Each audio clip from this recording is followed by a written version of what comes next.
infrastructure. If you only nationalize the Fed, it won't work. Bank of England nationalization shows us. We've also got to remove the money creating privileges from banking. Need to rest my voice for a moment.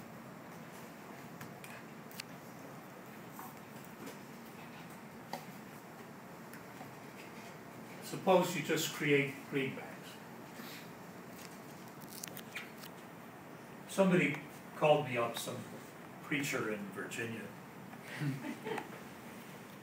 wants to just do greenbacks.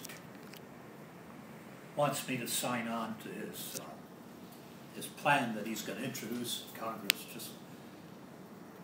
And I told him that doesn't work. You have to do all three elements, and no, we're not going to sign on. And he said, you're the troublemaker. Yeah, you write the book, you do all this work, you help create the act that actually solves a problem, and it turns you into a troublemaker for not signing on to nonsense. All right, I'll be a troublemaker for him. So, if you just print greenbacks for infrastructure and don't do the other things, you leave them in control. And as soon as the crisis is over, they'll reassert their dominance. They're good at that. They're doing it for 2,000 years, one way or another. It's not enough to just have the government create greenbacks. Lincoln was very reluctant about creating greenbacks. Whenever you see quotes from Lincoln about how wonderful they are, they're false quotes. They're not real. He didn't like the greenbacks. And what happened was that some Canadian guy put a thing together that said, this is what Lincoln would have said if somebody asked him about this stuff. And he had all these so-called quotes from him. He never said them, but they were all made up. And then somebody in the Senate took this paper and introduced it as into the congressional record, because they can put anything into the congressional record. Congressman can't. Anything can be in there. So then it appeared in the congressional record, and all these characters are thinking, you see what Lincoln said. But he didn't say that. I tried to find things that Lincoln said, good about the greenback, to have them in there, but they don't exist. So, the greenbacks, they were spent into circulation, interest-free, debt-free, couldn't be counterfeited. Unlike the continental currency, where the Brits counterfeited billions compared to our government creating 200 million, the printing was too good, too complex. They couldn't be well counterfeited. 450 million authorized, exactly 450 million issued. Now, understand something here. And this one little exercise will help you understand money, if you can just grasp this. They didn't promise to pay something else. This is so important. They didn't say, we promise to pay X, we promise to pay gold, silver, other. They were the money. Doesn't promise to pay some other, whatever they would have promised to pay, that would have then been the money. But they did not promise anything. They're the money. And they were just printed, not borrowed. They didn't create any national debt requiring interest payments. And this was circulating. And it was a daily lesson to the whole country in a good money system. Bankers had to get rid of it, which they tried to do just as soon as the war was won and they were protected. They began to do that. The bankers, this is the value of gold in a greenback starting economists used to say, oh, the greenbacks, yeah, they were worth 37 cents worth of gold. And they were right on one day, or maybe a week. But if you actually look at it, this is the value of, and at this point in time, they were exchangeable 1-for-1 with gold. $1 in a greenback got you $1 in gold over here, and nobody bothered to change them. Well, not nobody. 140,000 out of 300 and 400 million were exchanged. People liked having that. It was a convenient, very convenient money. Now, on top of that, the bankers abused them. They created $1.49 through some fractional reserve process for every dollar created by the government. And you've got to understand something further. This will help you understand that when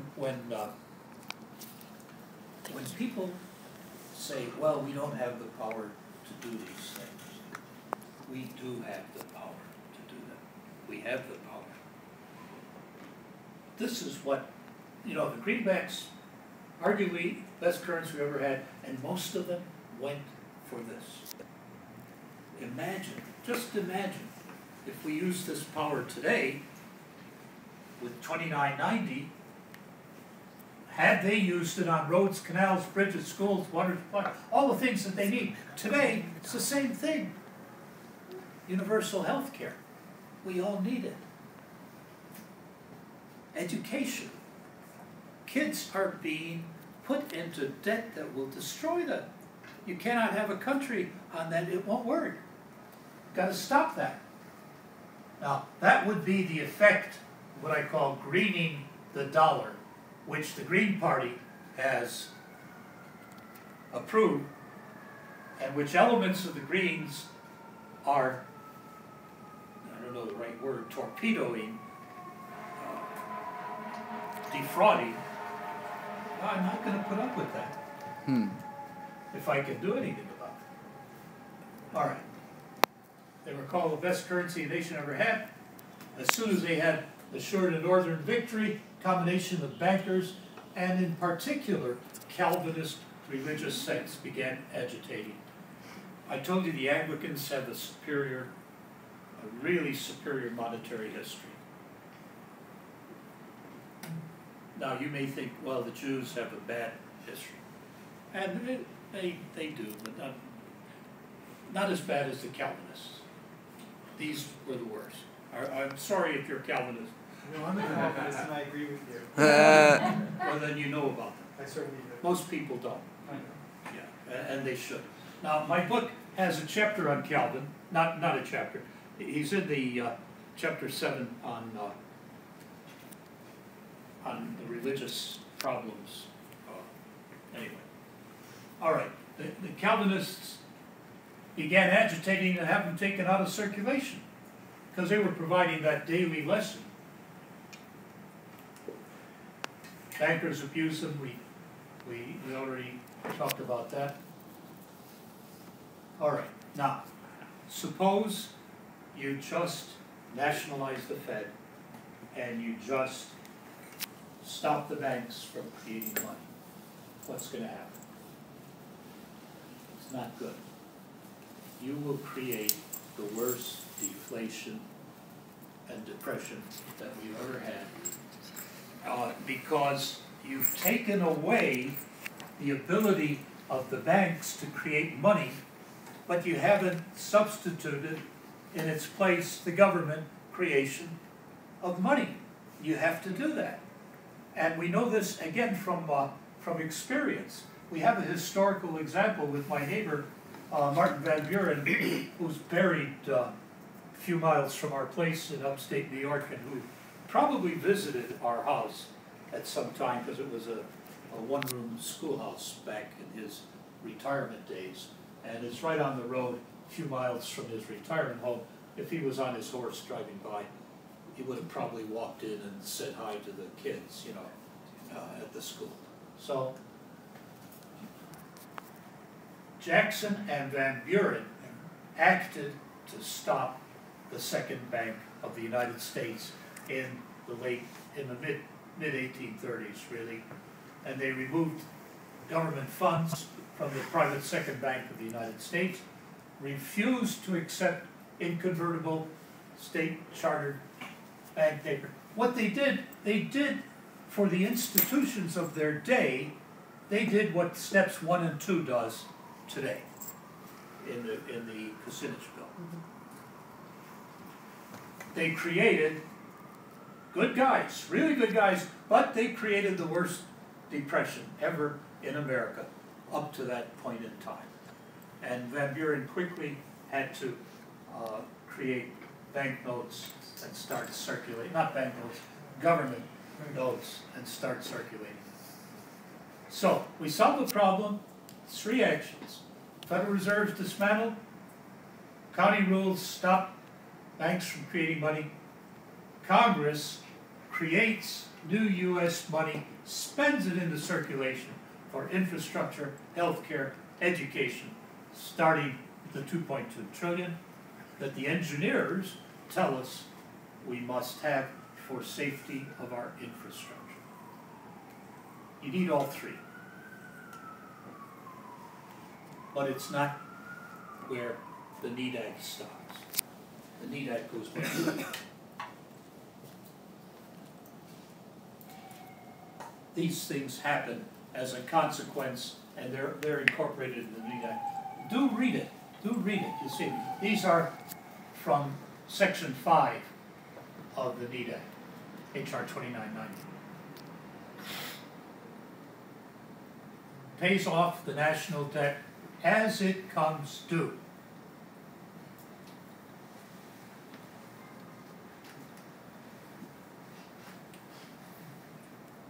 This was concluded by the Yamaguchi study. The Act does that, pays it off, and it limits interest rates to 8%, including all fees. Now, that's a high rate. It's not high today, but historically that's a very high rate. Very high. We could have said 6%. We could have said 4%. This would still work. But we're not trying to drive these economists crazy, you know. And they think you're toying with the rules of the universe. Really? No, I'm not kidding. They're terrible. Mostly. Now, we end compound interest. This is a big deal. People read this act, they don't even see that this ends compound interest. There's one phrase in Section 5 where it says the amount of interest on a loan may never exceed the principal. So you get one turn at the principal, that's the end of compound interest. The only exception is mortgages where, you know, it might have to go for 30 years. You know, that's a different case. Stephen, we have a question on the Green Act before we get too far, sorry, about the greenbacks before we get too far ahead, from Jeff G. So he wanted to know, to clarify, that the greenback was not a note, so it wasn't a promise to pay at all. Right. No. It was the currency. Just, no, it wasn't. Gotcha. It was money. This is the concept of money you have to understand. Right. Money is an abstract power of the law, not something, as Aristotle told us, it's not, doesn't come out of nature, out of a mine or a farm. It comes out of the law or binding custom, which to them was the same thing. Cool. Let me know if you got that, Jeff. He's got to read the book. All right, so we end compound interest. This is a big deal. Every religion in the world, virtually every religion in the world should love this. They have to be told. They have to be told. Quakers are also very, they don't like the word Quakers, but they're also quite good on money, you know, and can be approached. Now, I was being bothered by all these little kids running around wanting to start their local currencies. Now, I know that that's BS in terms of monetary realities. There's no such thing as little local currency. They're inconsequential. There aren't any in America, for example, and I'll show you why. You might think there is some. And so I said,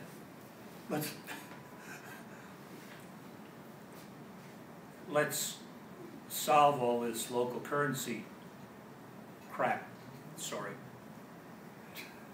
by letting the states create 1/4 of all, one-fourth of all the money created at the federal level. So You understand? You're talking about bitcoins, right? No, No, Bitcoin is garbage. Bitcoin is scam. crypto. Bitcoin is a cryptocurrency. So he's talking about like the It's a Adirondacks, scam. the Lets, the Hours. Those are the local. I have a theory that the Bitcoins are a way of paying the black budgets when Congress had to cut everything back. But that's not important. Just understand, Bitcoins are a scam. Stay away from them, period. So anyway, based on the population, per capita, federal grants of 1/4 of all the money created in a year goes to the states. A heavy population state gets that much more than a light population state. And it can specify general areas that it goes into. It can specify healthcare, it can specify infrastructure, it can specify stuff, or just let the states do it. They know what they have to spend money on. Right now, a lot of them are stuck on pension obligations that they can't pay, that they owe and should pay, that people have worked hard for their whole lives and now are in danger of losing. You know, you can't, that's as bad as putting the students in debt to the hilt. So that solves that. And that it comes to so much more than any mythical local currency can do. Now there was supposedly a local currency in Ithaca, upstate New York. The Hours. They called me a few years ago and they said, we have a problem. The one store that was accepting this cannot accept it in the same way. And the reason was simple. This store, which was a kind of a department store, could not replenish their goods with the local currency. You know, they couldn't pay their suppliers. So they had to stop or put restrictions on accepting it. And they said, what should we do? And I told them, you know, it's simple. Get the government to accept part of it for taxes. That would have worked. I don't think they did that because they don't like to work with the government. You know, they wanted to think they can do it themselves. There's something called Berkshires that you may have heard of, and you might think that that's a local currency. But what you don't know is that in order to get $1 of Berkshires, you'd have to put up 90 cents American. You understand? So you had to pay 90 cents to get $1 of a Berkshire. So that's not a local currency. That's just $1.90. Now, what you would expect is that after some years, and they've been operating for years, that would drop to 80 cents, 70 cents, 50 cents. You know, it went up to 95 cents. It's not for real. So they got onto, they had a show, Paul Sulman, the NewsHour economist, did a show on him, you know, and so what happened, the Dutch lottery company granted Berkshire's $500,000 in a gift, you know. So, you know, local currencies do not really exist. And the reason is simple. We're used to having a national currency.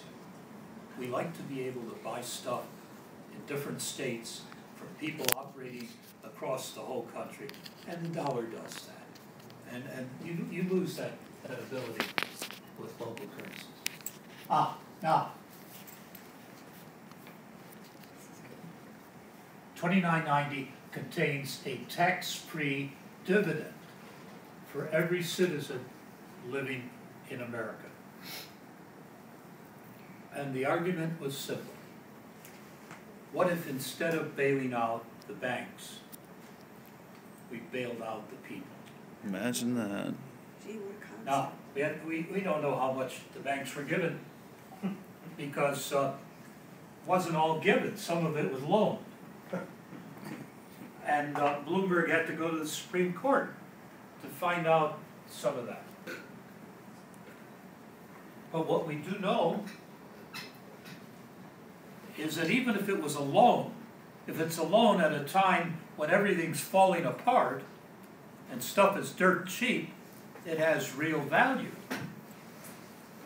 So we thought, suppose that the value of all the bailouts was 3 trillion, not the 16 trillion or the 8 trillion that Bloomberg found out. Suppose it was 3 trillion. What would that mean? We have 300 million citizens. 3 trillion divided by 300 million is how much? Can't count that 10 high. grand. What? 10 grand. $1,000. $10,000. $10,000 a person. For every man, woman, and child living in the country. Mm-hmm. It's specified only those living in America. All this is in Part 5 of Sounds the like Act. free money to These me. are all highly readable. They're in there. Do read it. Let me Well, ask. what would happen if 10,000 was given to every man, woman, and child in the country? Spend it. The so-called Great Recession would be over. 40,000 for a family of 4. General Motors would have probably never gone bankrupt. All these foreclosures would be stopped. It's so obvious we have the power. They misused the power, giving it to the damn banks. You understand?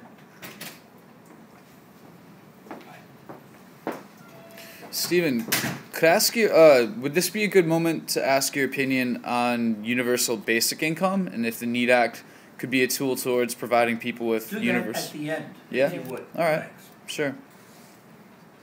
Now, something you should understand about this stuff.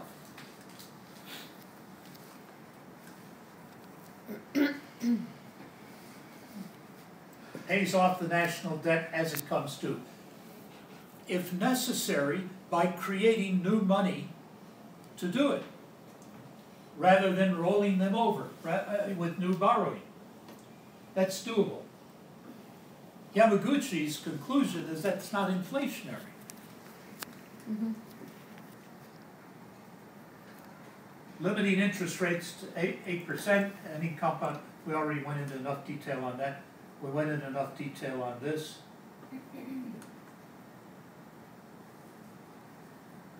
And on that,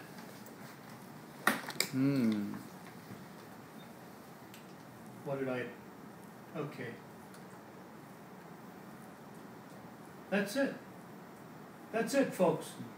It's simple in concept. It is not theoretical. Everything here has been used at some time in our country. Everything. Even that dividend. Mm-hmm. Money was once introduced in Maryland in colonial days by just giving it to people. So, simple in concept, not theoretical, never all been done at once. The effectiveness of these elements actually withstood the test of over 2,700 years of human experience. Strategies to be aware of. How's the time? Where are we at? It's 8:22.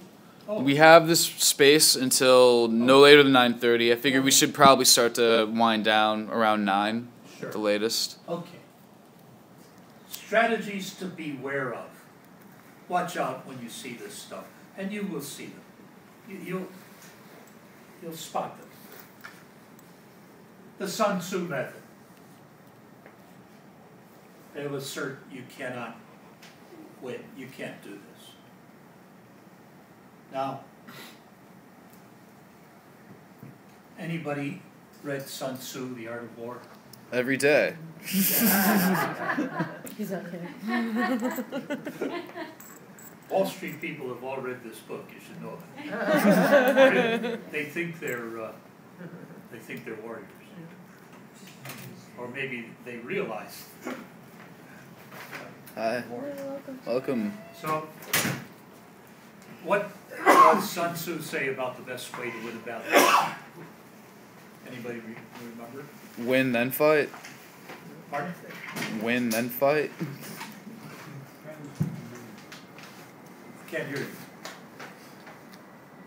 Sun Tzu said there's one best way to win a battle. What was it? Without fighting. Not to fight it. That doesn't win the battle. Scare your enemy. What? Scare your enemy. Scare them. Lincoln said, make friends with your enemy. It's all BS. Sun Tzu said the best way to win is to convince them not to fight. Convince the opposition not to fight. How? Convince them they can't win. So this stuff, you can't win. It's a variant of the Sun Tzu method. You see? There's a Brit method which is more powerful. You can't have the words or concepts for winning. Now that's a little more complicated. You actually remove from the language the possibility of winning by removing the words. You understand? Yeah. They were doing that. They were erasing the concept of money. For a while they were saying you've got two kinds of money: high-powered money and lower-powered money, where the high-powered money was real money, the lower-powered money was what the banks were creating. And what the main way that they do this is to destroy the definition of money. And the way they're doing, they're pretending or believing even, which is even worse, that money must be debt. Now, it is true in our system that almost all the money, except the coins, is debt, bank debt. But just because it's done wrong in our system does not mean that the nature of money is debt. You understand that distinction? You've got the UMKC, University of Missouri Kansas City, out of with something called MMT, Modern Money Theory, and this is their religion. And in order to get to that position, they have to completely mangle the definition of debt and the definition of money. And they're ready to do that. We have a question from William George. Oh, sorry. Is it a good moment?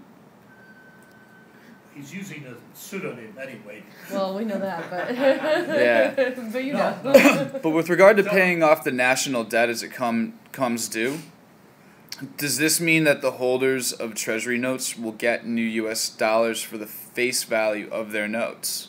Of course. They get It's an paid. even exchange, yeah. And then they have to work with it. They have to do stuff with it instead of just getting another bond and Cool. keeping the government and the people in debt, paying interest. Sounds good to me. Now, that also, one effect of that will be that there's plenty of money to be lent or invested. That's fine. And it will be lent or invested, because otherwise, you know, it's probably going to lose value over time. Now, you just came at the last minute, so I'm not going to give you an opportunity for a question if you're just coming into the meeting right now. Sorry, but, you know, we've been through this now we've been going for about an hour. Stick around afterward. You know, say, in other words, I'm hoping we already answered whatever you wanted. All right. Anything? Where are we? Ignoring the real solution.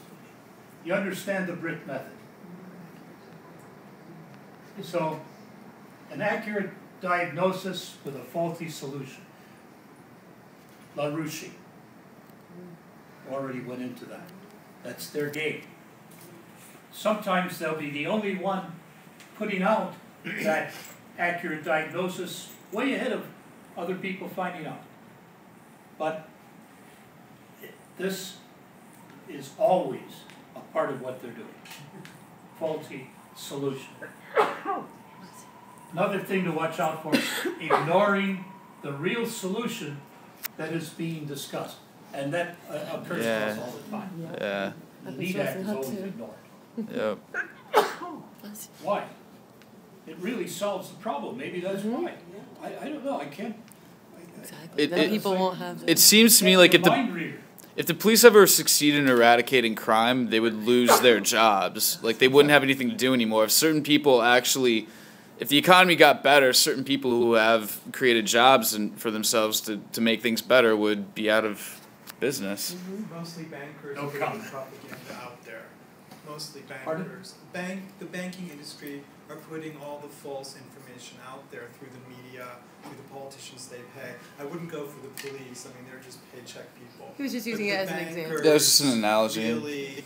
Really run what's going on. Right. And yeah, there's a very bad controlling element. Not even all of the banks, but there's a very bad controlling element involved there. Creating false divisions to block momentum, putting forward one diversionary plan after another to muddy the water. And remember Tom Paine's warning, factions operating in disguise. These are things to beware of. And here are some suggested strategies. Accurate diagnosis of the problem. A real solution where if you get what you are asking for, you really win. That you're not left with some bad thing. Ask for the real thing. No compromise in advance. People tell us, oh, you have to, they've been telling us for years, oh, you have to compromise. With whom? You can't, nobody's come and offered, the banks haven't come and offered, we'll shut down 2/3 of what we do if you let us, nobody, there's no compromise possible when you have nobody to negotiate with. Don't mix it up with disinformation. Yeah. You just bring attention to them and it distracts people. And because the economists have made such a horrible mess of the money question, and we'll discuss why, it's easy to confuse people. You've got to be careful there. So don't give an audience to the disinformers. To hell with them. Explain it to people. But if they repeatedly don't get it, just move on. There are millions of people who are ready and able to get it.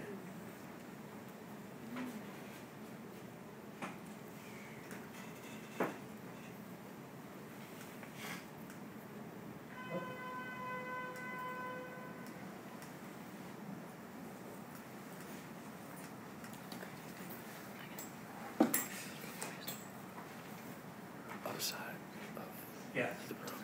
I agree with you, but it can never happen. It's a variant of that Sun Tzu thing.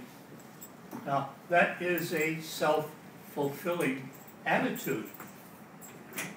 And the reality is, instead, we look at Yamaguchi's work, which shows that it's doable, non-inflationary.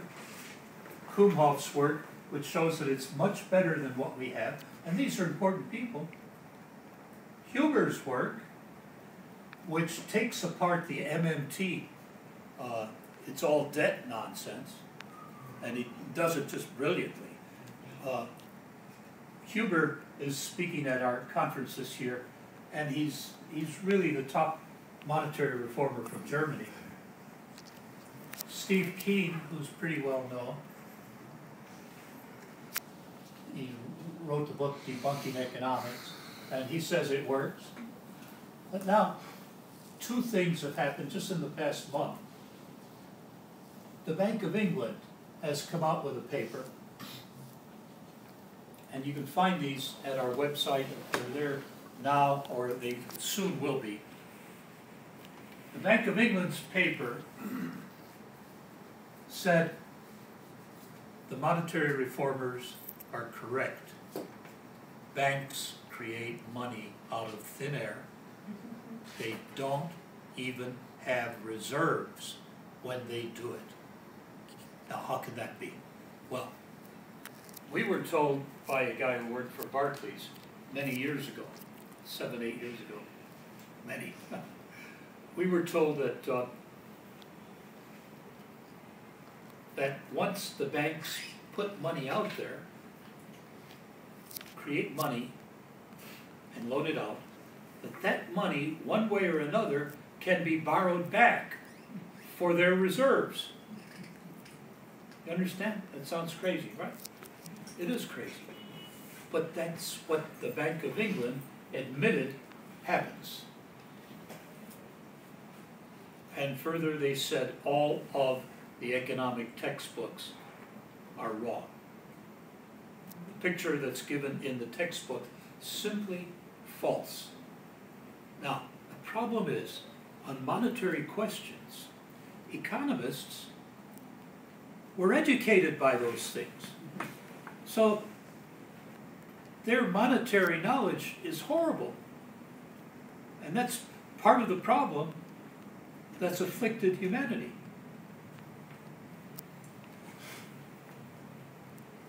Now, finally, the last thing happened about 10 days ago.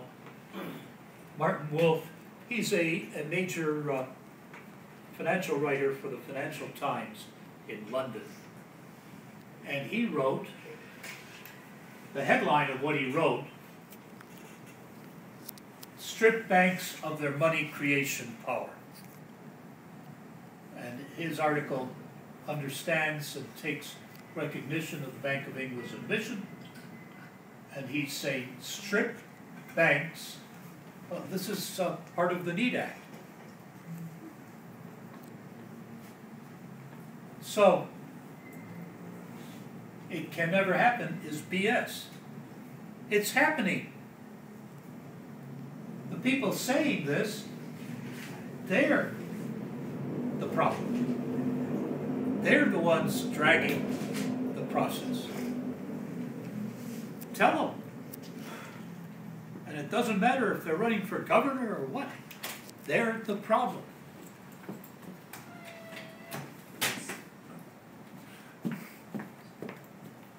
So the real problem is it can't happen attitude. Fact is, it has to be done or mankind is finished. The same people messing up the banking monetary system are will pretty much be in control of the nuclear weapons. Now, the thing with Ukraine is different this time. This is not World War II being reenacted, although you see descriptions like that. This is different.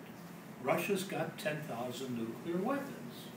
We've got 10,000 or whatever, 8,000. Who knows? Too many. Pakistan has 50 nuclear weapons. That's, if they could deliver them, that's enough to wreck the world right there. Count 50 cities. It's the end of civilization. a nuclear strike on any American city, it's probably the end of America. I don't know how we recover from that. So this has to be done. It's not a question of can it be done or it can't be done. It's got to be done. And that fact makes all sorts of good things happen, almost automatically. And they seem like miracles when they happen, but they're not miracles. They're part of this. They're part of this, a recognition that this has to be done by all sorts of good people.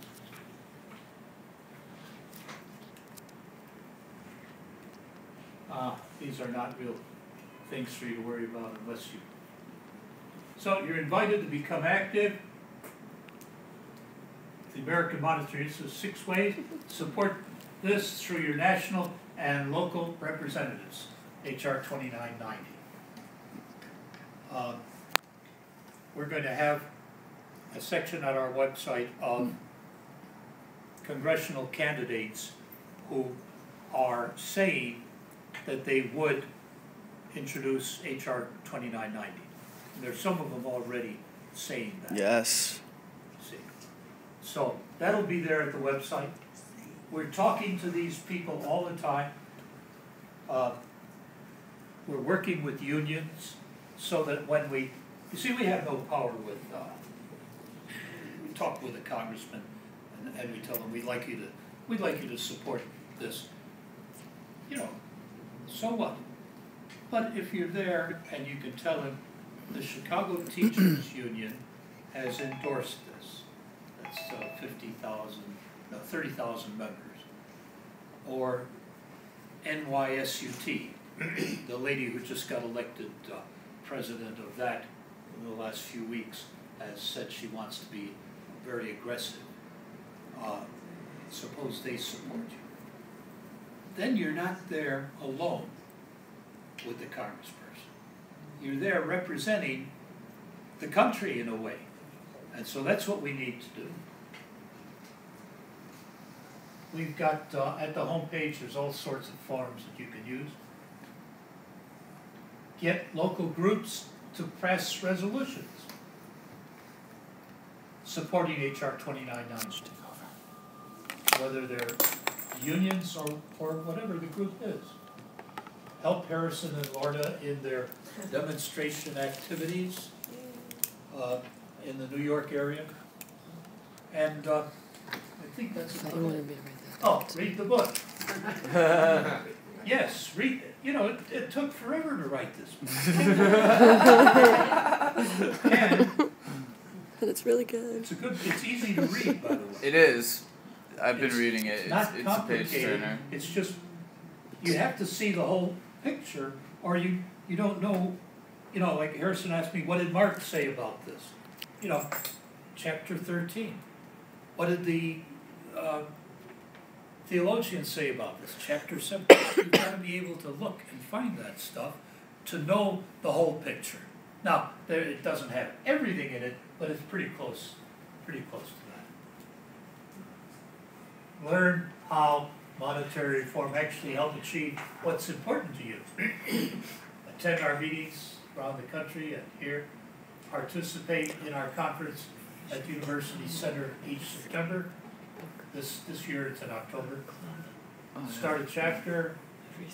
Help educate your local lawmakers. And these, you don't give them a book.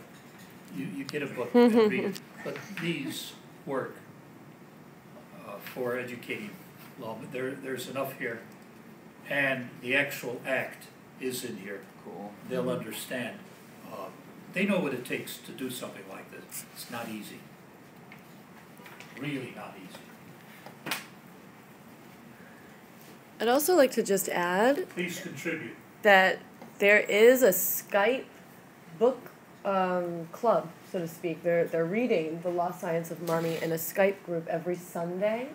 So if anyone is interested in going chapter by chapter, they have gone through, I want to say they're probably on chapter 10 by now. But if you read the way Harrison and I do, we kind of go back and forth But you can get more information about joining a book club to read this every week It's if you with want an to. AMI member, Sue Peters of AMI she is runs involved in that. that. Help us out. We need contributions or we go. If we don't have income, none of this can go forward. Right. That's very frank.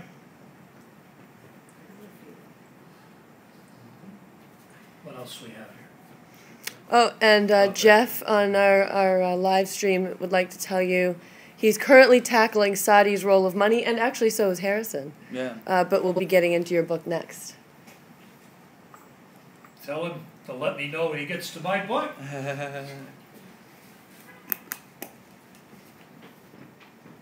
Additional points. I would actually like to say some stuff about what we're trying to do with Occupy the Need Act. We have another action coming up that Kat wants to announce too. Let me finish this. Yeah, of course, let him of get course. Then you can go and do that stuff. Yeah. What were you asking for? Pen? Marvin's Billionaires. Marvin, an old billionaire, used to know, and we'd have coffee in the evening sometimes, and Marvin Kaplan was his name. He may still be alive, I doubt it. But he used to say, you cannot make $1 billion. You have to steal it. And he knew in a sense, he was a multimillionaire. You should ask. We really don't need billionaires in this country. They don't do anything. They really don't. Where'd the power of those billions come from? Exactly. Manipulation or use of laws that should not exist regarding speculation, various other potential things. The value had to be created by everybody, by people working. Yeah. So in a sense, it's stolen. This is just getting attention now. This guy Piketty, a French economist, put out a paper showing that it's going to be 100 times worse than everybody thinks in terms of the concentration of wealth. And what else is new? But he does not get into structural reform. He says we should just be taxing them at 80 and 90%. Obviously, it's a no. The taxes that were in effect at the time of Roosevelt worked much better. On those large amounts of income, take nearly all of it. You don't need to have that. So, but at least he's bringing attention to how bad things are going to get, and maybe that'll cause some people to do something. The website. Go here and look at the stuff, please. And there are endorsements of the NEED Act there, and if you can get any more, please do. Pope Francis. And I think this I'll finish on this, and then you can tell everybody about what you're doing here. Pope Francis. Excuse me. On modern tyranny, which he calls unfettered capitalism. Mm-hmm. This is a good guy. Just by the name he's chosen. Yes. And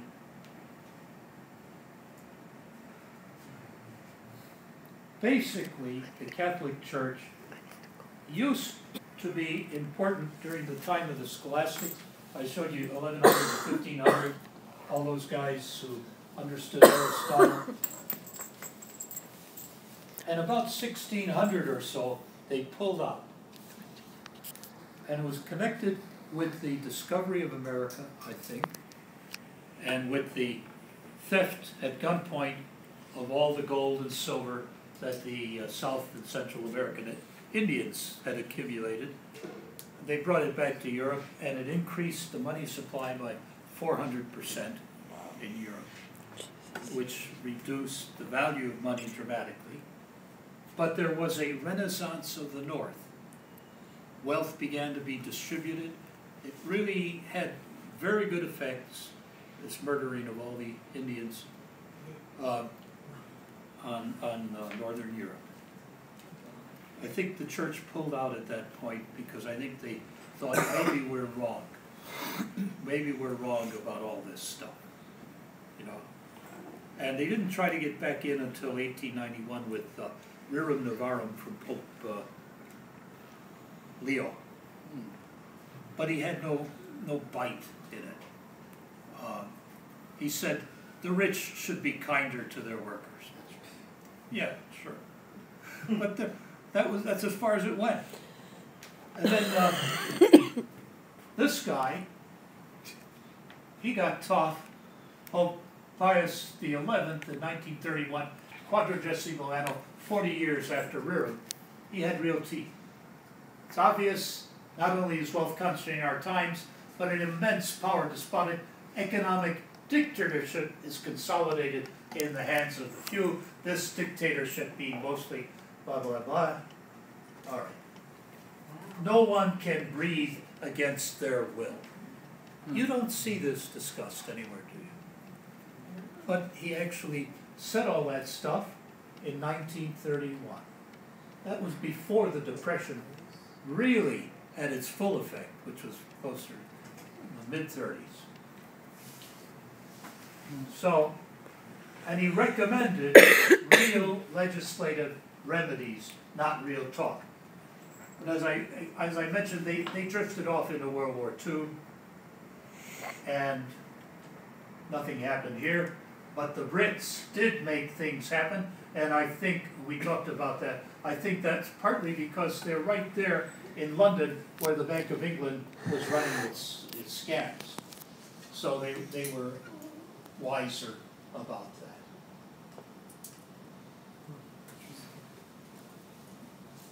Oh, I'll finish up with this after Harrison talks. We have a video from Dennis, Sure. but I'm not sure it's on that. Oh no, it's not on that that thing. It's on my computer. Oh, okay. We'll play it at the next meeting. It'd be cool to see Dennis. That's it. Thank you very much. Thank you so much, Stephen. Stephen's been talking for like nearly 3 hours now. He came a long way to be down here. He's kept this torch burning for a very long time. Like, this is someone who's fought very hard. Let's just clap for him again, please.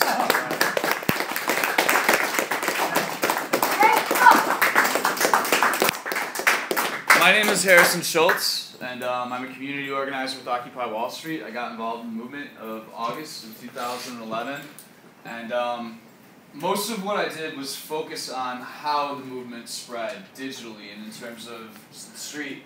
And a lot of what I did was just try to understand what was happening. And now that I know how we made Occupy go big, my mission is to make it go big again, but this time with a very coherent demand behind Occupy, specifically the NEED Act. I remember in the fall of 2011 sitting in Zuccotti, you know, when things were going really well and it was huge, everybody was having a great time. And I remember reading a memo from Dennis Kucinich's office about this bill.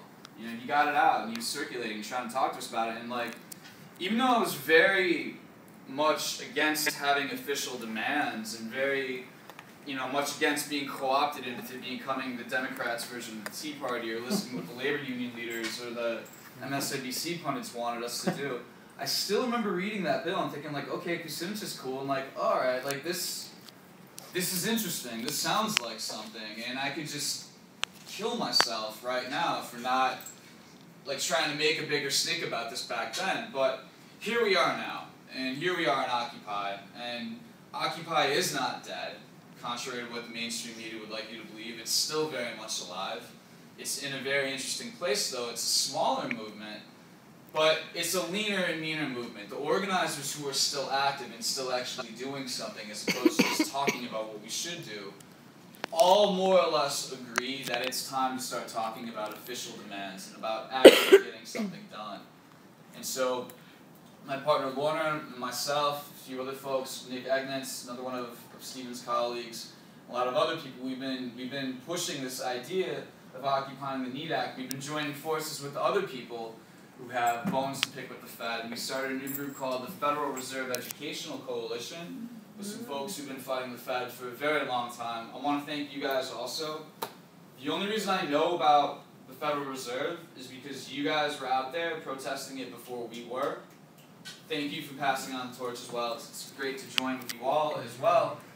And what we're going to start doing is we're going to start talking about a variety of solutions. We're going to keep pushing for the NEAT Act. They're going to talk about auditing as well and whatever else there is to talk about. But what's going to start happening from now on is that on every Friday afternoon from about 12 to about 2, I, Lorna, probably Craig, probably a few others, we're going to go out in front of the Fed and start canvassing, start talking to people about the Fed and about the NEAT Act. And, you know, we'll do that every day. And we'll just get people engaged in the conversation, tell them, hey, when you get off work around 5 or 6, come to Jim Brady's bar, which is right across the street from the Fed. Have a drink. We can keep talking about this more. We'll start doing some thinking and drinking. The other thing we'll do in between that, you know, that hour from like about 2 to 4 or 5 or so, is I will start teaching some capoeira, which is now for Brazilian martial art in front of the Fed. Kat is going to start teaching some yoga in front of the Fed too. This may sound weird. This is how Occupy got started. Just hanging out, just doing something else that wasn't necessarily even related to what the topic of discussion was. But this got people together, and then people would burn off some endorphins, some adrenaline, you'd start hanging out, and all of a sudden, next thing we knew, there's a community behind these values of change and people willing to work and act with one another. So we're going to start doing that every Friday. And we got some other stuff. We got yeah, we're going to be presenting with the Left Forum. We'll talk about our work with that. That's coming up at the end of May, May 30th, I believe. Yeah, it's the very last day in May and the first couple of days of June. We'll let you all know about that on Facebook. June 6th, there's going to be another big FREC meeting. A lot of people, even if you don't agree with the NEAT Act, come on through. We'll debate you. We will win. You can be prepared for that. It's about having a conversation and keeping this in the national conversation. And then, ultimately, I mean, the point in having this conversation is that, you know, even if you have a different opinion about what should be done with the Fed, the fact that we're all talking about it out in public will force the mainstream media and all the people who would rather talk about Democrat versus Republican to start talking about solutions to the Fed. We can redefine this conversation entirely. And we have been reaching out to Green Party people. We'd love to keep reaching out to Ron Paul people and getting this conversation in from the margins. We get the third-party politics talking about the NEAT Act. Maybe we could scare the one big party into talking about this as well. I just wanted to add that we just recently saw on Earth Day, after the big global climate convergence actions, we saw Ralph Nader speak at Barnes & Noble in Union Square. And he spoke at length. I mean, his newest book is essentially about this idea of a left-right convergence. Right. And, you know, this is exactly what we're doing. And so, I mean, a lot of what we are doing is what Stephen suggests. We're talking to Green Party people and educating them on their own monetary plank. Even Nader didn't know what the NEAT Act was, unfortunately. He didn't know. But that's our job. I mean, actually, we need more people who want to help us educate the public, well, and that's probably where you're going with it. The other action to look forward coming up will be September 17th, 2014. Lauren and I have talked about this a lot. We're both prepared to go out and actually start sleeping out in front of the Fed beginning on that day. And we're going to get other people to come do this with us, and we'll be out there every Friday talking about this and talking about September 17th up until then. The idea is to take everything that worked from Occupy, all the best practices, the grassroots direct action, the social media, PR, and to actually put this behind a viable demand now, a viable solution. And, you know, the mainstream media is going to get slapped upside the head with a big surprise when they realize that Occupy isn't dead, and moreover, that we actually have a viable demand now. And that's going to change the conversation entirely. That's more or less the plan in a nutshell moving forward from, you know, this summer out. And like Lauren was saying, what we need from you, our call to action from all of you, is to learn this stuff. We need more educators to come out and stand with us. A lot of what we do is we go to other rallies. You know, the minimum wage, the fight for $15 an hour is a big fight in the Occupy community right now. So a lot of just what we New do, York in general is a huge... It's a big fight everywhere. But we go to these people and we tell them about how the NEAT Act could potentially subsidize their livable wage. And at a national level as well, so we wouldn't have to fight for this locally, state by state. We go to folks, you know, during the Earth Day rallies, and we talk to them about how the NEED Act would provide all the money we would need for a green new economy. You know, green housing, green buildings, green education, etc. And so what we need are more people who understand this material to go out, to stand with us, to speak with us, and help connect the dots and show other people how this works. Is this national or just New York? We're working. We need people everywhere. Yeah, we're working within the New York community on the street, and we're working on a more broad community on the social media. Yeah. So the more people that we can have out in the street, the better. But if you can't for whatever reason, or if you know people in other cities that are interested in this stuff, please. I mean, we have actually another coalition that sort of led us to start this coalition with Occupy the NEED Act called Fed Up. And the idea there was to hold demonstrations at Federal Reserve buildings all over the country.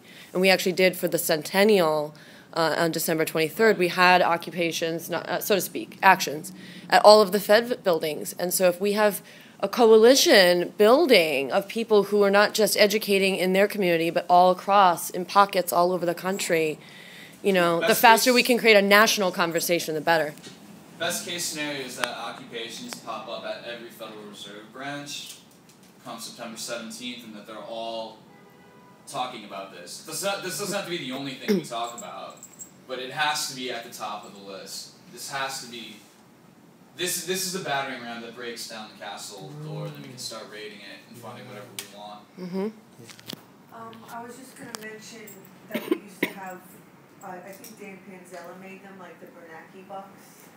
You know, the money that just like, on one side, you know, it had a picture of Ben Bernanke as like fake money, and then on the back it explained everything about the Fed, and just letting people know that it is a private bank and it's not a government institution like most people think, and that they create money out of thin air, they loan it, they fractional reserve it, and all that stuff. I mean, there's no right or wrong way to participate. We're looking for more help. We're looking for more educators. And please, I had that email list going along. If you could put your name down on that, get back to me. And great. The only other thing, I was just going to say, for contact, in addition to the email list, if you somehow missed the email list or whatever, you can also find us at Occupy the NEED Act on Facebook and Twitter. Yeah. I think the only other thing I want to say real quick, I just want to give a little moment of public thanks to the New School. I'm a student here. I've been here for 9 years pursuing a PhD in sociology. I'm at least $400,000 in debt because of it, which is why I'm focused on the NEED Act and like a solution to this. I have no intention on graduating until I know that like there's some sort of way out of this debt slavery. So it's either me or the Fed. Only one of us walks away.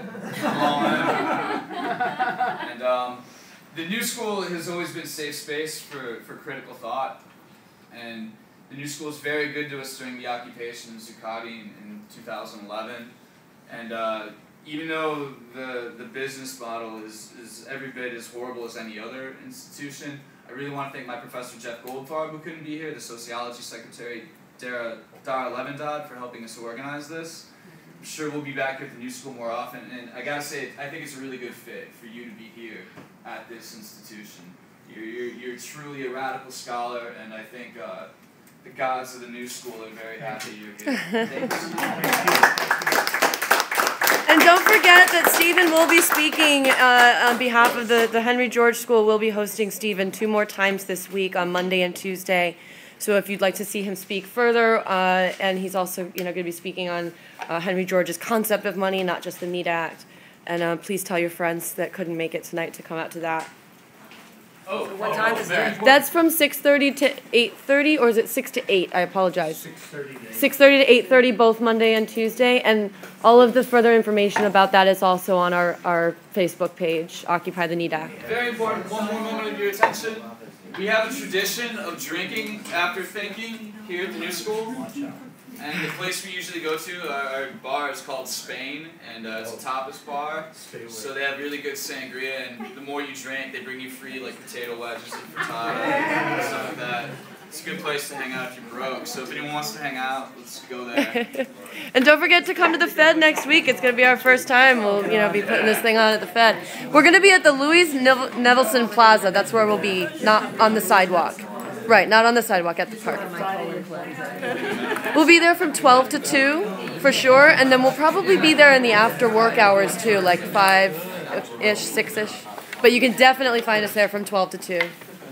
Thank you guys so much for watching on live stream, too.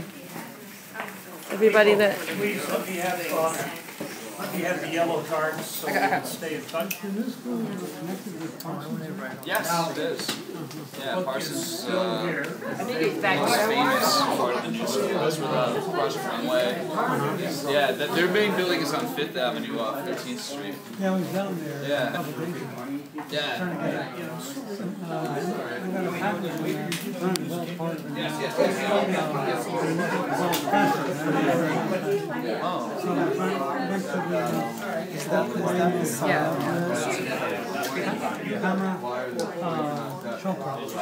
camera show pack.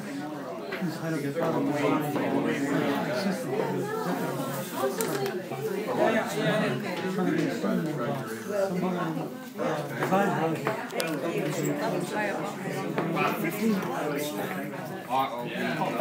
Yes.